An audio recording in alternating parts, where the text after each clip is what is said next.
Good morning and welcome to Carolina Center for Spiritual Awakening Sunday morning service. I'm Reverend Christy Snow and we are glad you're here.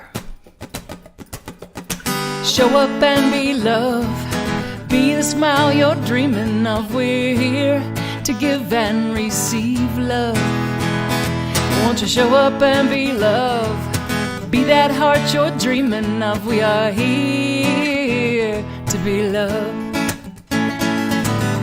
Whoever you are, wherever you're from, you are, oh, you're welcome here. Whoever you are, wherever you're from, you are loved and wanted here. So show up and be love, be that heart you're dreaming of. We're here to give and receive love. Won't you show up and be love, be that smile you're dreaming of. We are here to be loved. Many rivers, just one well, all unique expressions of life. When one is silenced, I'll be a voice. I will stand beside you for what's right. So show up and be love, be the smile you're dreaming of. We're here to give and receive love. Won't you show up and be love, be that heart you're dreaming of. We are here to be loved.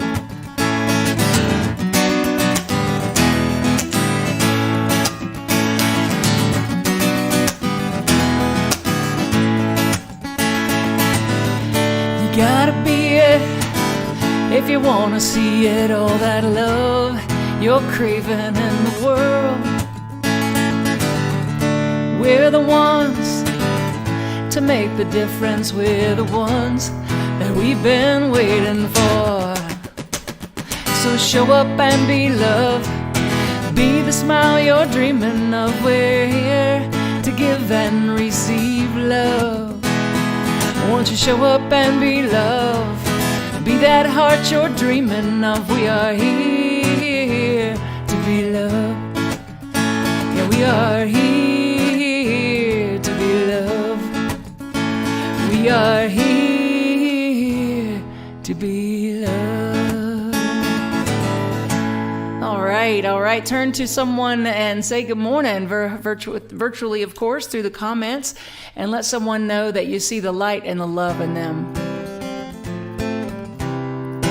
I see you for the light that you are. I see you for the love that you are. I see you for the light that you are. I see your light, I see your love, I see who you are. I see you for the light that you are. I see you for the love that you are. Oh, I see you for the light that you are. I see your light, I see your love, I see who you are. When I first wrote that song, I wrote it as a prayer. So as we segue into a time of prayer and meditation, let's hold ourselves in our mind's eye and see ourselves as light and love. See all those that we love and those that we're learning to love.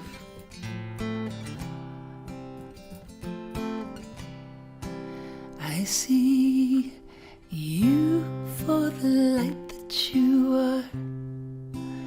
I see you for the love that you are. I see you for the light that you are. I see your light, I see your love, I see who you are. I see you, and I recognize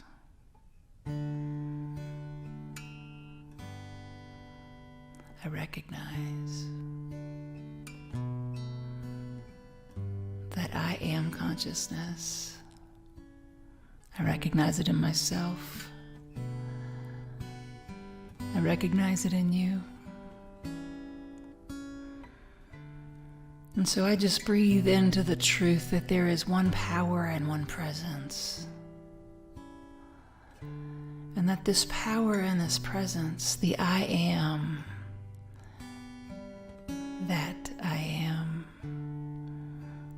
is moving through my life, expressing as my life.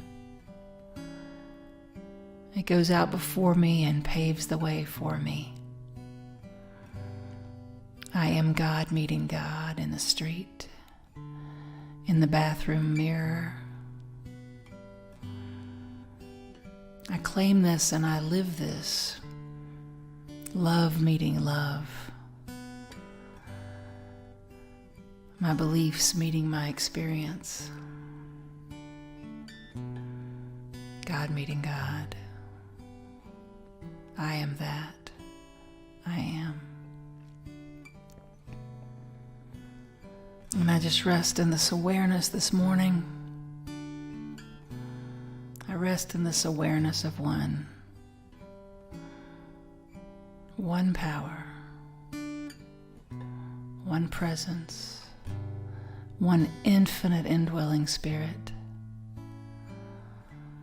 this one divine love. I claim that I am a vessel for this love. I open my heart and my mind and I allow my life to be an expression of love's presence.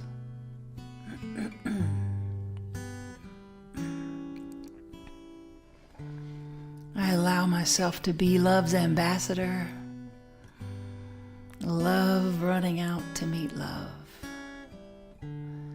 living from an expectancy of good, an awareness of God. Thank you, God. Thank you for living and breathing and moving and having your being in, as, and through me, in, as, and through everyone and everything. I am that I am. I am that I am. I am that I am. I am that I am. I am.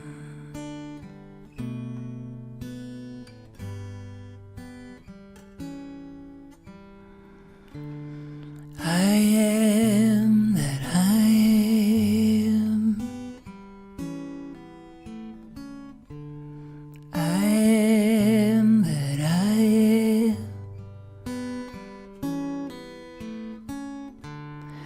I am that I am. I am.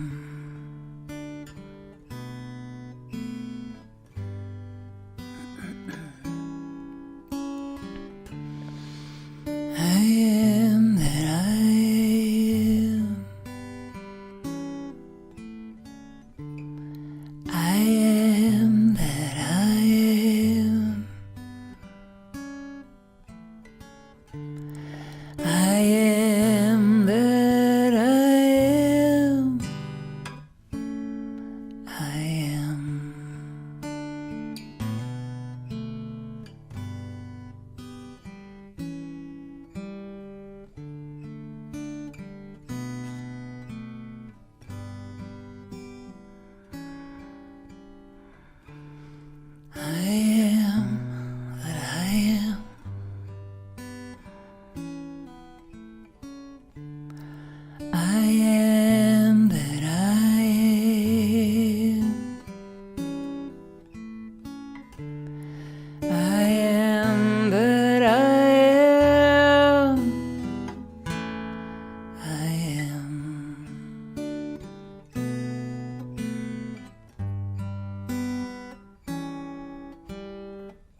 Today's reading comes from the Science of Mind magazine, the entry for January 24th. And it is about a topic that has become both more difficult and more important to us in recent months, and that is connections. The first quote is from The Enlightened Heart. You are our true life, luminous, wonderful, awakening the heart from its ancient sleep. And the second quote from The Science of Mind, nothing can hinder the man who knows that he is dealing with one power that creates all from itself. Considering our metaphysical belief in the unity of God and all life, our thoughts are going to be centered more on connections than separations. Many of the forms in our lives seem to need separation to function, but the nature of life moves unerringly towards connection. We may be singular individuals, but we need one another for support and healthy living. Through our connections, we so often sense the infinite presence, and it is often through the high points of shared worship that we experience God. Since there are so many of us sharing life on this little blue planet, it is indeed wise and workable to engage in loving inclusion of our lifestyles for right use of space and resources on the earth.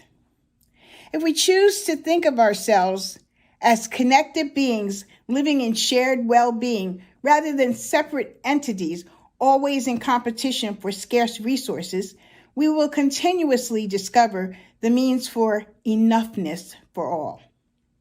In fact, we have certainly done this for years, somehow recognizing our connections even without much thought. It is time to recognize our infinite connections to the One, so we truly live as God's blessed heirs. The affirmation for today: in deepest peace, love, and gratitude, I give thanks for the gifts of the Spirit that come to me each day. I revel in my oneness with God, and I see this extended in my unity with others. Please find ways to stay connected with each other, and I look forward to the time when I can see you up close and personal again. Namaste.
The first 3 chapters in the book, The Science of Mind, are the thing itself, the way it works, and what it does.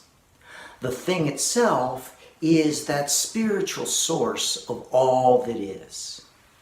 The way it works is the creative process from spirit through what we may call scientific or spiritual law into what it does, the result of the creative process, this world of form all around us. That these are three aspects of the wholeness of reality and all of life. And that once we get a sense of those, then there is the fourth chapter, how to use it. And I have a quote from it. The sciences are objectively real to us only insofar as we demonstrate them. And until demonstrated, they are merely suppositional. In the metaphysical field, we can only know as much spiritual truth as we can prove by actual demonstration. And one thing that helps me to understand how to use it are some simple diagrams that are in the back of the book, The Science of Mind. And they are circles that are the wholeness of life, and you can see that they are divided into three sections. The top being the thing itself, spirit. The middle section being the way it works, the law, the creative process. And here at the bottom, it is the manifest universe. And you see that there's a V in it. So it goes from spirit through law into form. And it is important to know the direction of the creative process is always from spirit to form and never the other way around.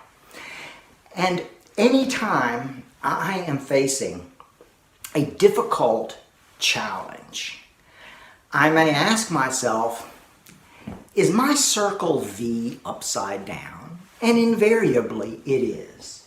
That is, that it is to be from spirit through belief into circumstance, but instead I find myself doing this. I'm looking at something and, oh, nah, that's messed up. That's bad.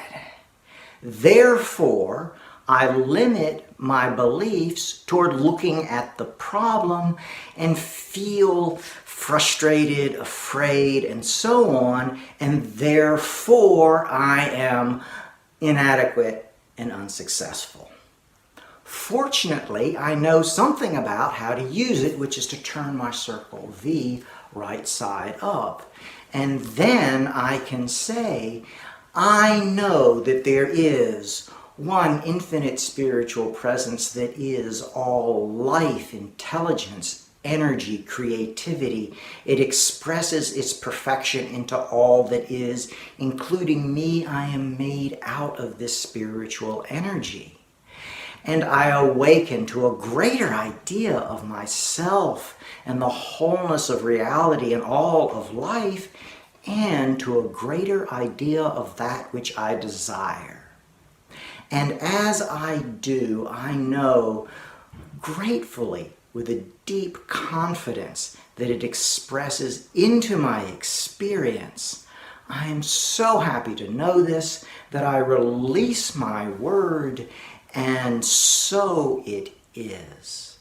That is how to use it.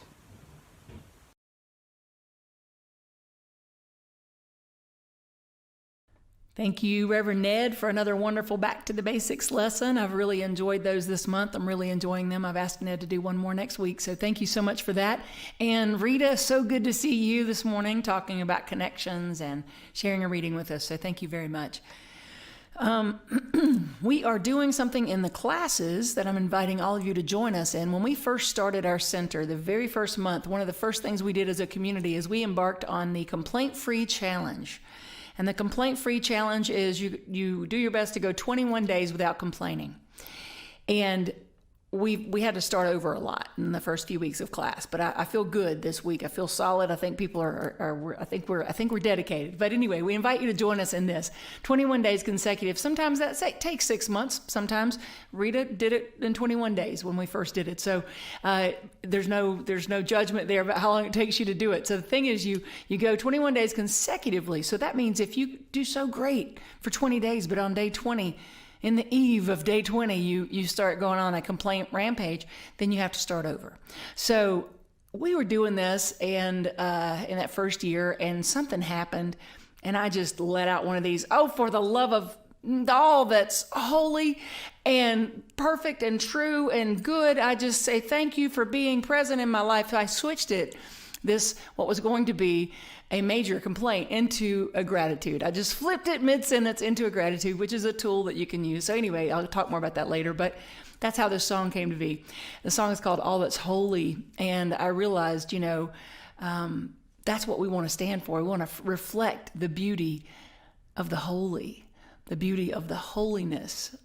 Yeah. So anyway, I had the opportunity to share in a meditation for our country on Wednesday morning before the inauguration, and with other ministers around the Northeast. And so anyway, they asked if I had a song that had peace and power in it. And I thought, I don't think that All Is Holy song is finished yet. So I added a little bit to it. And here it goes. Okay.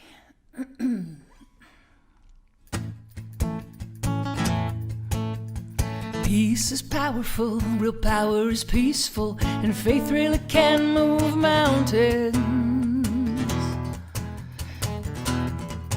So wherever you stand, be the soul of that place. Wherever you stand, be the love of that place. Wherever you stand, reflect the wholeness of the holy. For the love of all that's holy, for the love of holy, for the love, the truth, and the holy, for this I stand. For the love of all that's holy, holy, holy, holy, I stand.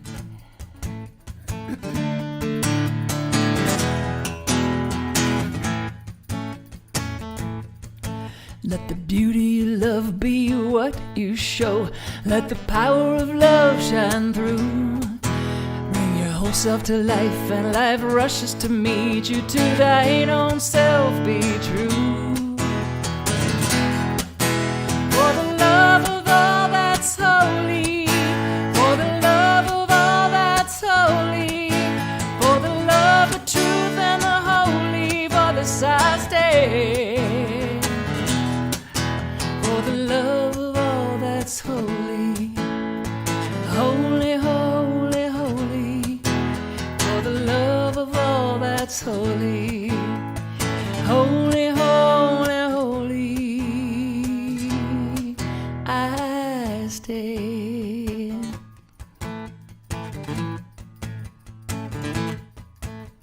Wherever you stand, be the soul of that place.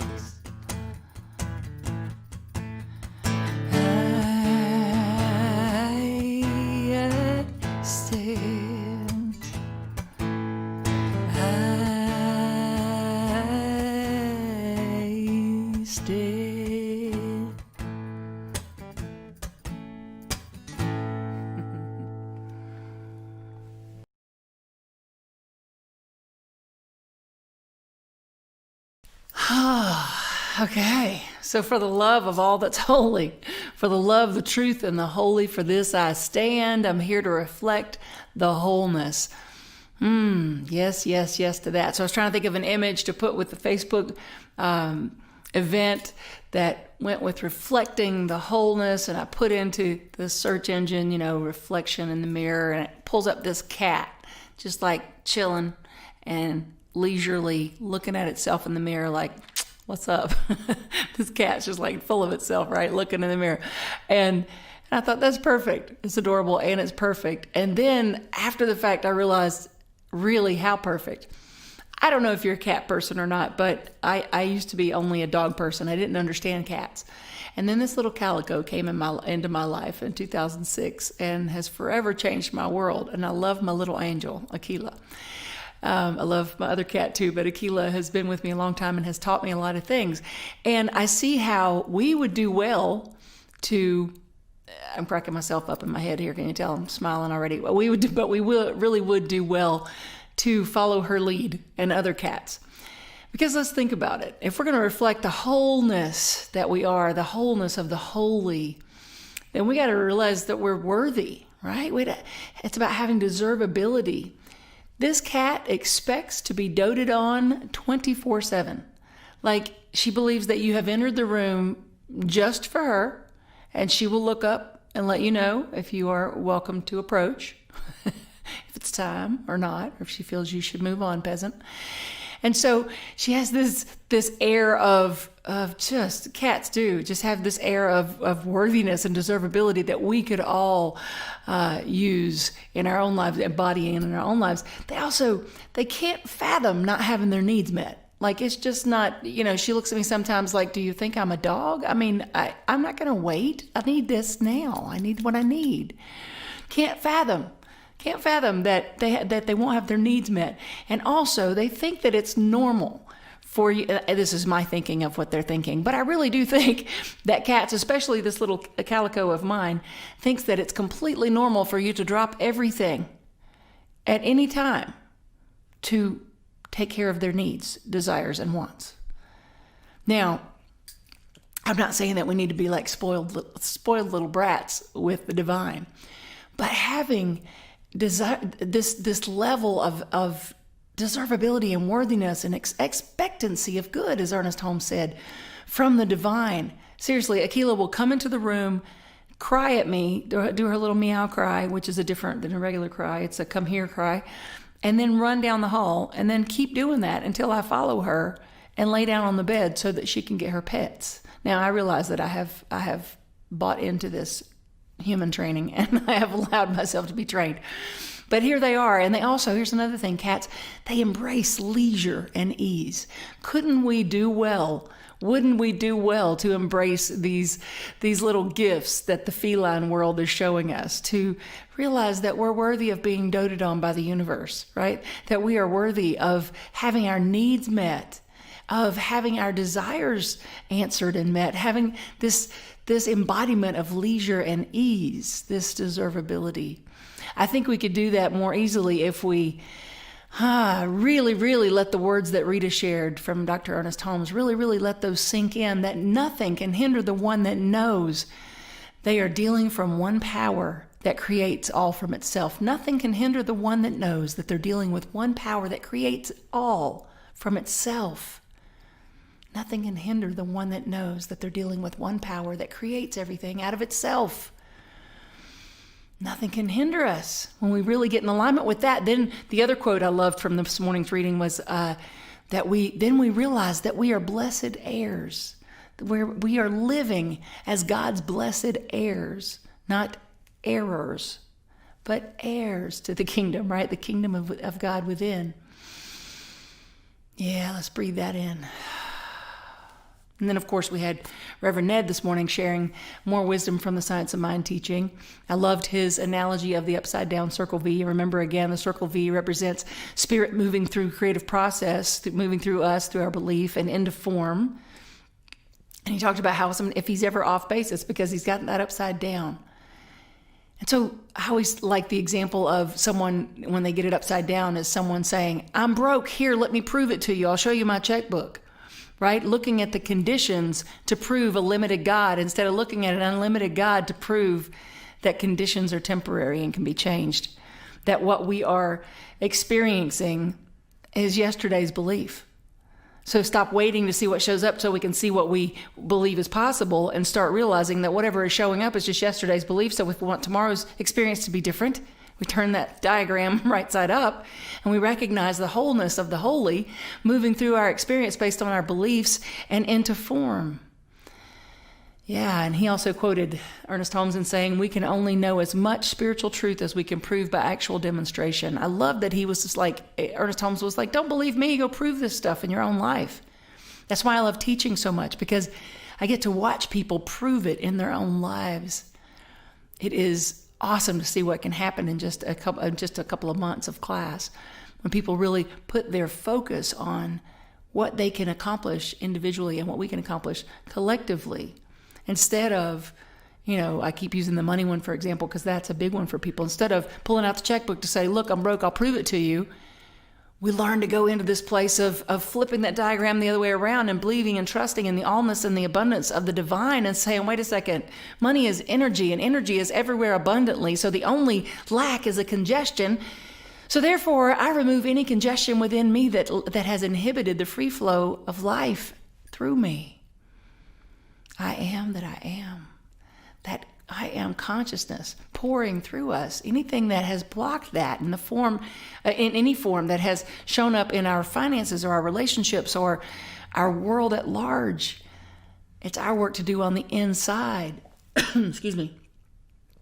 And doing reframing these words, or as I say, flipping the script, is so important. But as we talked about last week in class, we take that a step further when we don't just say the affirmations, right? When we move into what's called a mental equivalent. Getting a mental equivalent of something does some things for us. Two that are first and foremost in my mind that I believe are paramount. When we create a mental equivalent of what a desire looks like, where an intention will look like, then we are engaging the law of specificity. We're being very specific, and we're engaging our imagination, which is one of the most amazing tools that we have in co-creating our experience with the divine. So, for example, someone said, I would like a steady stream of clients. And I said, okay, well, what does that look like? Is that 10 clients a day? And she's like, no, not 10 clients a day. I don't remember what she said, but I think it was more like 10 clients a week. The point is, if we don't have a mental equivalent, then our words are lacking some of the oomph, some of the power that they could have.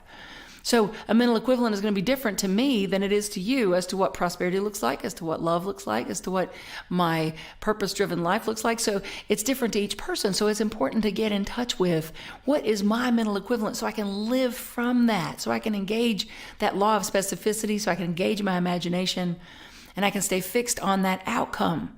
And remember, again, this works in our individual lives, but it's also part of the collective consciousness unfolding too.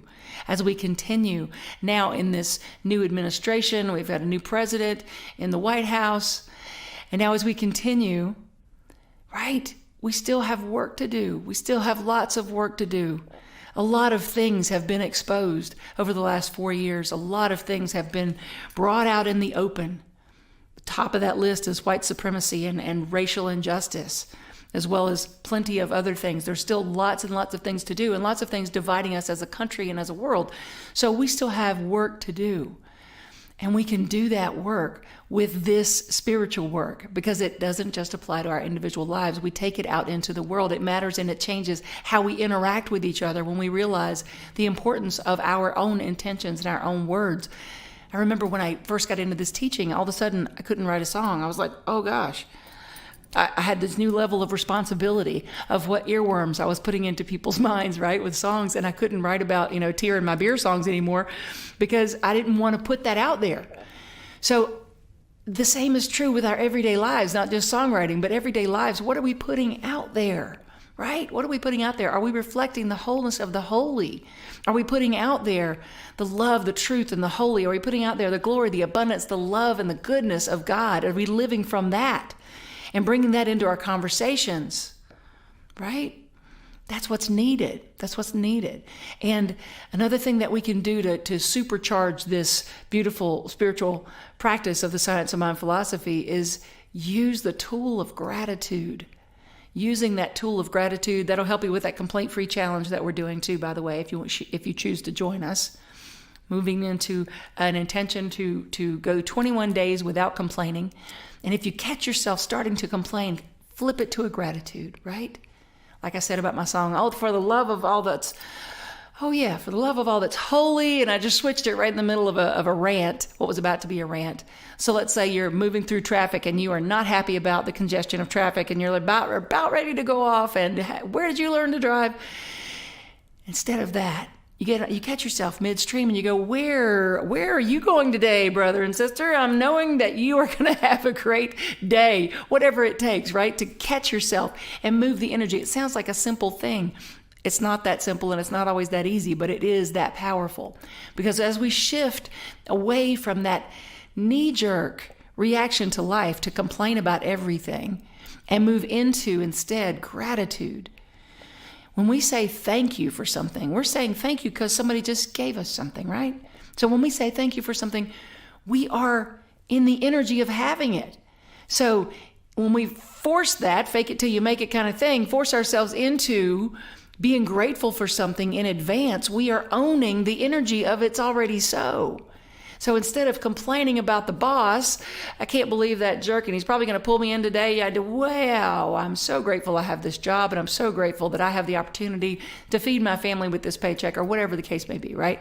And then all of a sudden you're in a different vibration. You're in a different energy and alignment. You're in ownership with your life.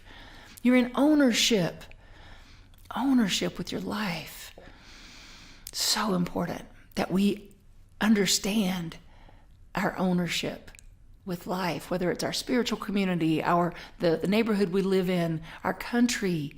We're in co-creation, and we have the opportunity to be in ownership. I had this awesome opportunity last week to co-create something with Amy Steinberg and some other fantastic singers and musicians. And Amy had this idea to take Woody Guthrie's song and for us to sing it, and her to make this video and put it out on Inauguration Day for This Land Is Your Land. And it was awesome. I loved doing it. But what I noticed when I was doing it, I used to sing this song as a kid. I loved it as a kid, but I don't think I've really sang that song since I was a kid. And here I was singing it from an adult perspective and from a singer's perspective who's been on tour all over the country. I've been to the Redwoods. I've been to New York City. I've been to these places, the Gulf Stream waters. I've been to the deserts. I've been to these places in this country that I'm now singing about. And all of a sudden it felt like, yes, I belong. I'm connected to. I'm responsible for. Right? I'm part of those that are responsible for this country. And it brought me into this new level of ownership. So that takes us back to the work still yet to do. For everyone who is extremely excited about how the election went, let's remember that there's still work to do. For everyone that is upset about how the election went, let's remember that there's work to do. And we are the ones to do it in every post, in every Facebook interaction, in every in-person interaction, in every family interaction. We are the ones to do it. It's important now that we it's always important, but it's important that we remain with our hearts open and not just discount people that are different, who believe differently. Just as passionately as we may believe one way, someone else may believe another. And it doesn't change the fact that we came from the one source that created life out of itself, and that we are connected in that, and that we are in this together. As Dr. Martin Luther King said, no matter what boat we came over on, we're all in the same one now, right? We have an opportunity to take a deeper level of responsibility and ownership and recognize that it's our job. It's our job. It's not the new president's job. It's not the new vice president's job. It's not their jobs. It's our jobs to dismantle racism. It's our jobs to take care of our environment. It's our jobs to bridge the gap, to be a bridge and not a bomb in our conversations, right? It's our job. We're all in this together. And we get the opportunity every single day to reflect the wholeness of the holy and to walk as a beautiful, blessed heir of the divine, which is what we are, and reflect that glory, abundance, love, and goodness of God in everything that we do. I tell you what, speaking of the inauguration, I had a wonderful day watching it. It was such a moving, beautiful thing. I think that anyone with an open heart and an open mind could have watched that, regardless of who they voted for, could have watched as things unfolded on Inauguration Day, and all the music and all the speeches and everything, and been moved. It was so beautiful. But the thing that stole the show for me, and I loved all of it. I loved Garth Brooks showing up. Blame it all on my roots. I showed up in boots to your black tie affair. Anyway, I loved all of it. But the one that stole the show was Amanda Gorman. Oh my gosh. Just turning 23 years old, the youngest national poet laureate that we've ever had. Oh my gosh. She stole the show. She was amazing. But I'm going to tell you something. Well, let me give you a snippet. The new dawn blooms as we free it, for there is always light. If only we are brave enough to see it, if only we're brave enough to be it. If you didn't hear the speech, you need to look it up on YouTube. It is so fantastic. There's no way that I can do her justice because she's so passionate and poignant and powerful. But the thing that was even better to me than that speech was her interview later with Anderson Cooper. She was so genuine and real, and I just fell deeper in love with this woman. But what I learned in that interview is that she, Anderson Cooper, and President Biden all share, what did she call it? She said speech impediment, but she also said the language challenge group or something like that. But they all had to overcome some type of speech impediment. Now for her, she said up until just 2 or 3 years ago, she could not say the letter R. She said, think about that with me speaking a poem with the word rise in it 5 times. Couldn't say the letter R. I was sitting there listening for the rest of the interview. Every time she would say a word with an R in it, I was thinking, holy cow, that's a lot of R's. So in just 2 or 3 years ago, she could not say the letter R. And yet she was able to tap into something beyond any limitation and overcome it. She said she has a mantra that she speaks each and every time before she shares her work, and that is, I am the daughter of black writers. We are descendant from freedom fighters who broke their chains and changed the world. They call me. Wow. A mantra is something that we are repeating in our minds. What's your mantra? Is your mantra freeing you and allowing you to be a reflection of the goodness of the divine, and to really stand in your power and overcome any kind of limitation, seen or unseen? That's what we are given the opportunity to do. She showed us how to reflect. She showed us how to reflect this glory of God, in my opinion. Wow, did she show us. Just a few segments from the beautiful poem that she wrote, The Hill We Climb. She said, where can we find light in this never-ending shade? We've braved the belly of the beast. Quiet isn't always peace, and norms and notions of what just isn't always justice. We weathered and witnessed a nation that isn't broken, but simply isn't finished. Next time we get discouraged about our nation, about our family, about our own life, it's not finished. Don't quit. She went on to say, we lift our gaze not to what stands between us, but what stands before us. So keep looking, right? Keep looking. Keep your eyes fixed on the horizon, on that mental equivalent of what it is you're creating in your individual world and as a country and as a world. Next part, she said, if we merge mercy with might and might with right, then love becomes our legacy. Yes, let's let love become our legacy. She said, and change our children's birthright. So let us leave behind a country better than the one we were left. Wow. Let us leave behind a country better than the one we were left. You see, you're not alone here. We all are in this opportunity together to leave behind a world that was better than the one we were left, and to leave a legacy of love by reflecting the wholeness, the holiness of the divine that we are filled with and made from.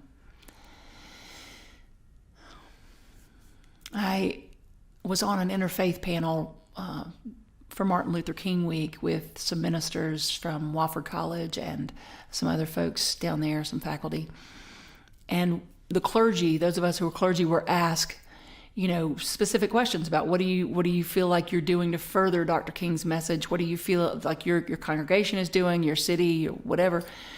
And we had lots of great ideas, and also always inspires me to realize I want to do more. And then, we brought it back at the end. We brought it back around to, with everything that we do, let it always come back to a radical reliance on God, because we're not, as Rumi said, we're not the doer. We're not out here doing on our own. At least we don't have to be. If we are, it's up here, because there is this divine power and presence moving through us and going out before us. Moving through us, going out before us and paving the way. And so we are in this with the divine first and foremost, and with one another.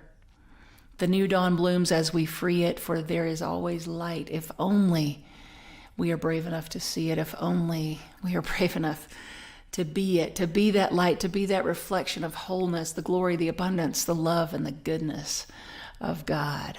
I'm so grateful for those people out there showing us so beautifully how to reflect the holiness of the holy. And I thank you for joining me in this work so that we can continue to be the change that we wish to see. Yes, yes, yes.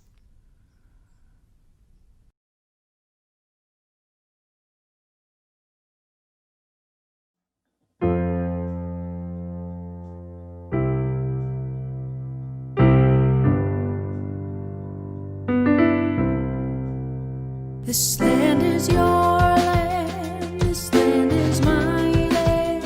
From California to the New York Island, from the redwood forest to the Gulf Stream waters. This land was made with me. Let's go. This land is your land, this land is my land. From California to the New York Island, from the redwood forest to the Gulf Stream waters. This land was made for you and me. As I was walking that good enough highway, I saw above me and in the skyway I saw below me the golden valley. This land was made for you and me. This land is your land, this land is my land. From California to the New York Island, from the redwood forest to the Gulf Stream waters. This land was made for you and me. Come on. I roamed and rambled and followed my footsteps through the sparkling sands of a diamond desert. And all around me, a voice was sounding. You know, it said, This land was made for you and me. Yeah, yeah. This land was made for you and me. This land was made for you and me.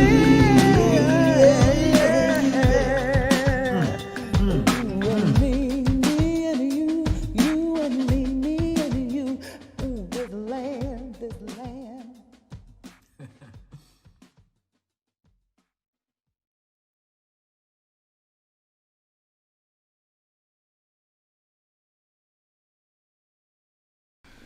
Oh, that song makes me cry every single time. I hope you enjoyed it. And again, I'm so grateful to have had the opportunity to be part of it.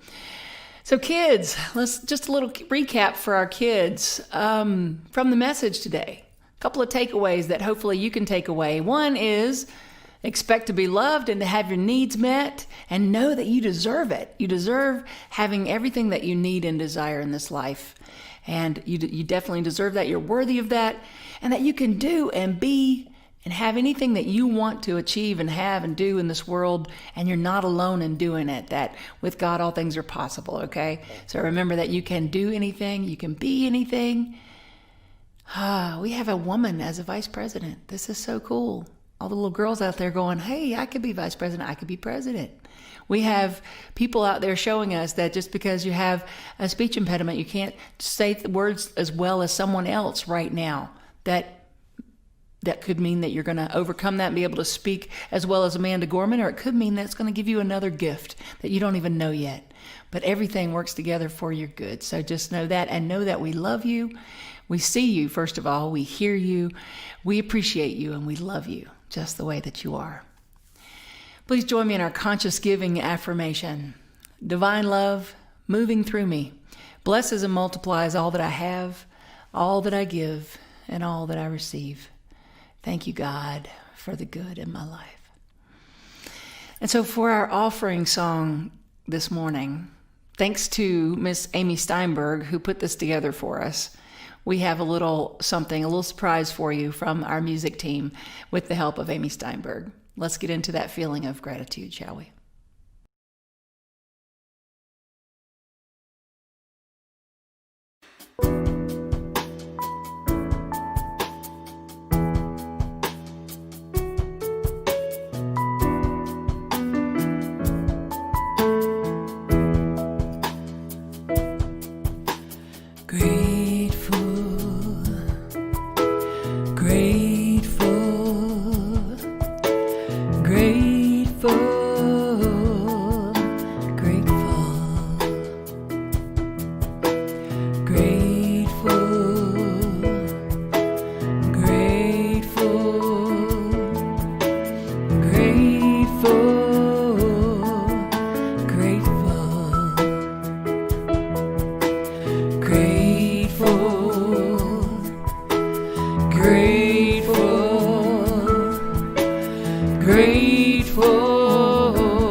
Yes, it was so great to see those faces and hear those voices. I'm so excited at the thought of actually being in the same room and practicing, or just all of our fun, but also sharing with all of you music. It's amazing when we can do that in person. But this was such a treat. So thank you again, Amy Steinberg. Thank you, Morgan, Sauda, Brenda, and Gina, for joining me in creating that for everyone. So what I know is that right here, right now, we bless this offering with such gratitude. Thank you, God, for each and every person giving a financial gift to the Carolina Center for Spiritual Awakening. We are so grateful. We're so grateful. And what I know for each and every person, that as we give, we receive. So as we give of our time, of our talent, of our money, of our love, I know that it returns to us multiplied abundantly. And so I just say thank you for the blessing and for being blessed and being a blessing for each of us, proving our faith in an inexhaustible supply. I'm so grateful. I'm so grateful for this day and for each and every person that participated in this service. Thank you, God. I release these words, and so it is. Please join me in our closing song.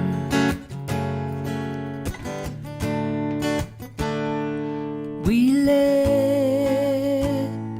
the love wash over us. We let it be. We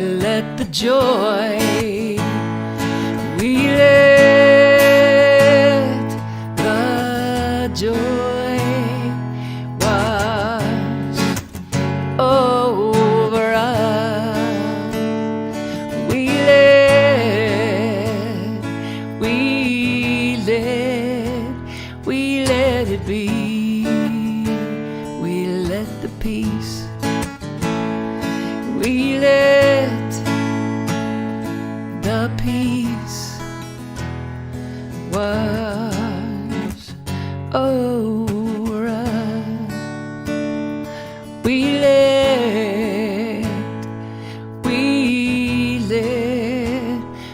let it be. We let the love, we let the love wash over us. We let